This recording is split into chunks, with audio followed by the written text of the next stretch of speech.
I always knew something was off, but I never imagined the secret I'd uncover would be this sinister. It was a regular Tuesday evening when I returned home earlier than usual, the rain drenching my coat as I fumbled with the keys. As I pushed open the door, the laughter hit me first, a sound that should have been comforting but instead sent a chill down my spine.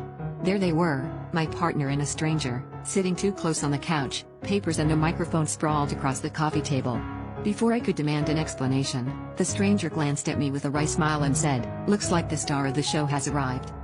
My partner, taken aback, tried to stammer out excuses, but their eyes told a different story, one of excitement and a twisted sense of triumph.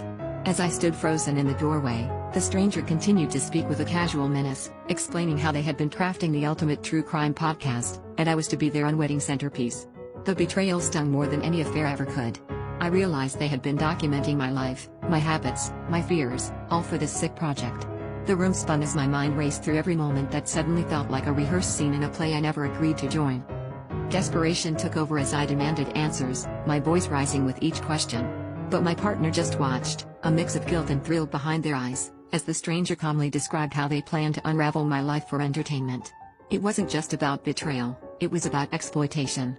I felt like a specimen under a microscope, every vulnerability and mistake laid bare for strangers to dissect and judge. I realized I was trapped in a narrative that had been spun without my consent, with my partner as the deceitful director. The final twist cut deeper than any knife. My partner revealed they had been in cahoots with the stranger from the very beginning, using our relationship as fodder. The truth was, it was never about love, it was about creating a spectacle, with me as their unwitting muse. As I stood there, drenched and heartbroken, I understood the horror wasn't just in the betrayal but in realizing every shared moment had been tainted, an act for a show I never wanted to be part of. My heart ached with the knowledge that I had been nothing more than a pawn in their game, and the story they spun would haunt me long after the microphones were turned off.